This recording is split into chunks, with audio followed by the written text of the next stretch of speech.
Good morning, students. So today we will see in English in that chapter number 10. In that we will see think and answer which incident in the story tells that Rip Van Winkle was a kind man.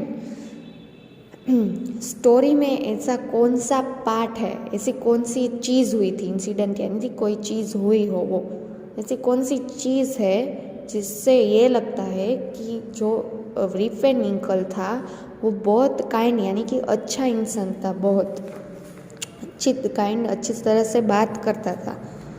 Being a lazy man, it was too much for Rip Van Winkle to climb the mountain, but still he agreed to help the man with the barrel.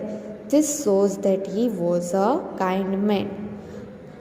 क्योंकि जो rib Van विंकल था वो इतना lazy था और उसके लिए इतना माउंटेन क्लाइंब करना यानी कि वो चढ़ना ही इतना मुश्किल था, लेकिन जो वो मैन था बैरल के साथ वो मान गया. वो लेज़ी तो था ही, लेकिन जब भी हेल्प करने की बारी आई तो वो मान गया, उसने उस फनी मैन की हेल्प की.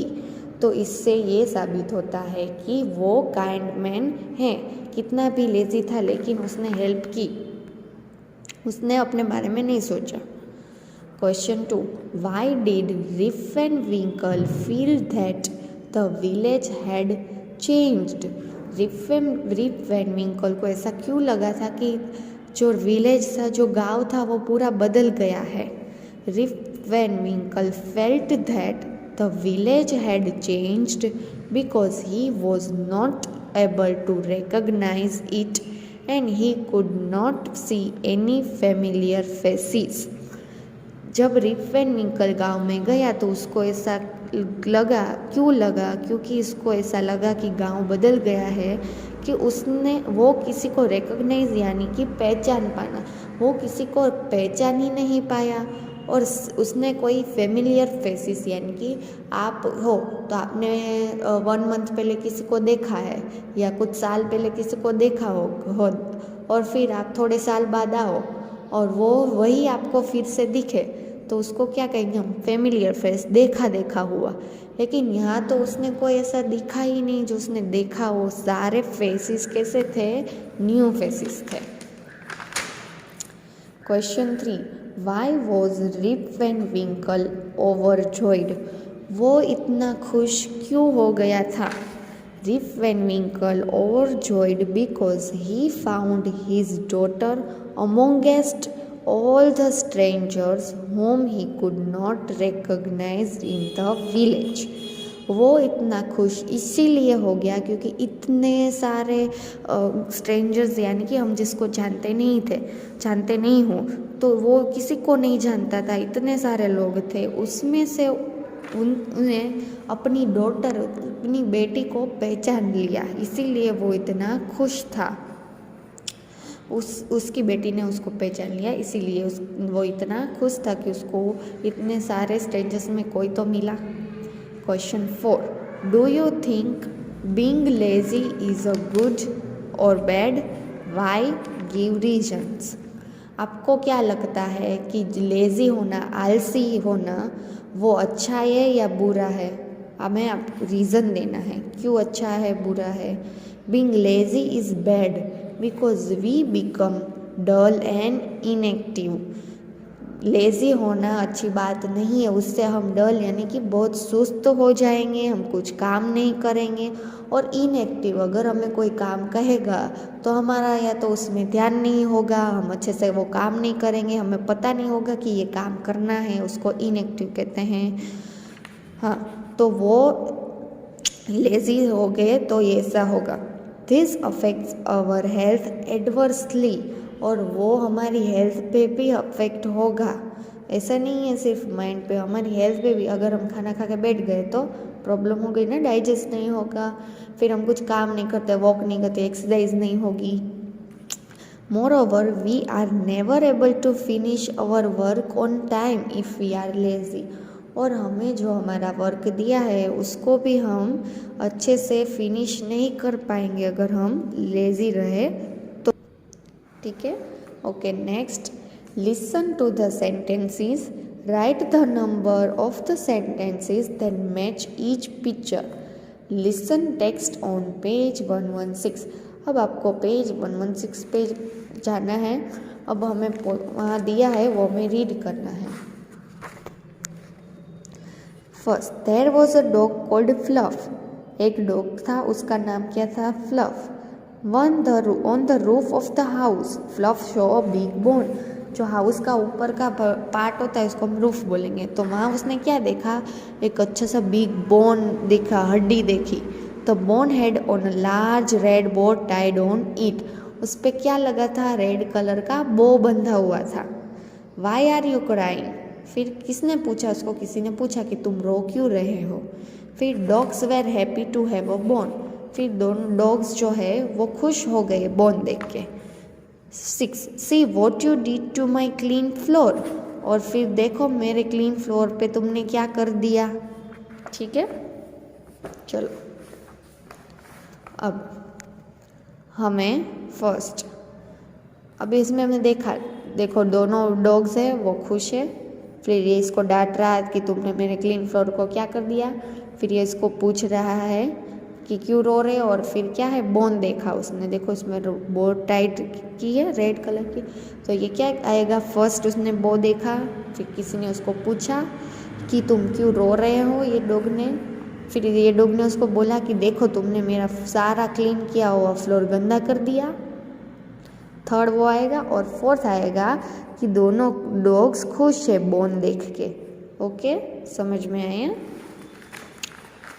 फिर next, complete this paragraph using an और the to fill in the blanks. अब हमें ये पैराग्राफ दिया हुआ है, हमें इसको कंप्लीट करना है। इसमें क्या लगाना है? एन और द लगाना है। One day Alice was resting under dash tree. एक दिन जो एलिस था वो रेस्ट कर रहा था ट्री के नीचे। तो इसमें क्या आएगा? A tree. आपको पता है कि अ कब लगता है? जब कोई चीज़ एक हो तब अ लगेगा, यानी कि ए लगेगा। फिर एन कब लगेगा? जब ए ई आई ओ यू वोवेल्स हो गए तब। और ध तो आपको पता है कब लगेगा? स्टार्टिंग हो अगर कुछ तो ध लगेगा। और ऐसा कुछ सेंटेंस आए कि इसमें ध मैच होता है तो वो तब ध लगेगा। ठीक है। Dash sun was shining brightly. A sun was shining brightly. जो सन है वो एकदम ब्राइटली चमक रहा है। She was listening to her sister reading. She was listening to her sister reading dash story. A story, वो क्या कर रहा था कि वो बैठा था, वो अपनी सिस्टर स्टोरी रीड कर रही थी, उसको वो सुन रहा था। Dash story was very interesting. The story was very interesting. कहानी जो थी वो बहुत इंटरेस्टिंग थी, मतलब कि उसमें बहुत मज़ा आ रहा था। Suddenly Alice saw dash ostrich run past her. An ostrich, क्यों एन आया? क्योंकि ओ है वोवल से, इसीलिए। फिर अचानक से, सडनली यानी कि अचानक से ही उसने क्या देखा कि ऑस्ट्रिच वहाँ से भाग रहा है, वहाँ से जा रहा है। There was something strange about dash ostrich, the ostrich. फिर क्या कहा? इस ऑस्ट्रिच में स्ट्रेंज यानी कि कुछ गड़बड़ है, कुछ अलग लगता है इसमें। It could talk. फिर उसने क्या बोला? ये बात कर सकता है, ऐसा लगता है। A dash talking ostrich, a talking ostrich. फिर उसने क्या बोला? ये टॉकिंग ऑस्ट्रिच लगता है। Wonderful Alice, wonderful Alice. समझ में आया आपको? ए एन और द लगाना है इसमें सिर्फ। Okay, next, read this sentences and note the highlighted adjectives. Fill in the blanks with their opposites from the box. अब आपको इसमें हाईलाइटेड वर्ड्स दिए हैं, उसके ऑपोजिट्स लिखने हैं आपको। इसमें बॉक्स में दिए ही है hints. Okay, a big genie came out of a dash bottle. एक बहुत बड़ा जीनी आ गया बोतल में से। तो बिग का ऑपोजिट क्या होगा? स्मॉल बोतल। तो छोटी सी बोतल में से एक बड़ा जीनी आ गया। फिर second, the shirt is dash but the pants are dry. अब जो ब्लैक कलर में है वो कौन सा वर्ड है? ड्राई। तो ड्राई का ऑपोजिट क्या होगा? वेट। तो जो शर्ट है वो वेट यानी कि गीला है, बट जो पैंट्स है वो ड्राई यानी कि सूख गया है। Third, the rabbit was fast but the tortoise was dash. अब ब्लैक कलर के जो हाईलाइटेड वर्ड कौन सा है? फास्ट। तो फास्ट का ऑपोजिट क्या होगा? स्लो। जो रैबिट था वो बहुत जल्दी भाग रहा था, लेकिन जो टोर्टोइज था वो बहुत स्लो चल रहा था।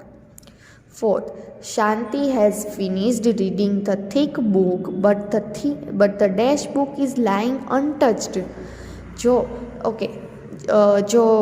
ब्लैक कलर में है वो क्या है? थिक। तो उसका ऑपोजिट क्या होगा? थीन। यानी कि जो शांति है उसने थिक यानी कि जो इतनी बड़ी बुक होती है, इतनी थिक यानी कि एकदम जो जिसमें ज़्यादा पेज होते हैं ना वो, हाँ, तो उसने वो वाली बुक वो तो उसने पूरी कर दी, लेकिन जो थीन यानी कि जो बहुत ज़्यादा पतली है वो बुक तो अभी ऐसे ही अनटच्ड है, यानी कि अभी उसने छुई भी नहीं है एक बार। Fifth, Cinderella mother's was cruel but her father was kind. Cruel का जो ऑपोजिट क्या होगा? काइंड। यानी कि जो सिंड्रेला की मम्मी थी वो बहुत खतरनाक थी, एकदम क्रूअल थी, वो बहुत डांटती वगैरह थी, लेकिन उसके पापा कितने थे? बहुत काइंड यानी कि बहुत अच्छे थे। Six, the box you are carrying is light, the one that I am carrying is dash. तो लाइट का क्या होगा ऑपोजिट? हैवी।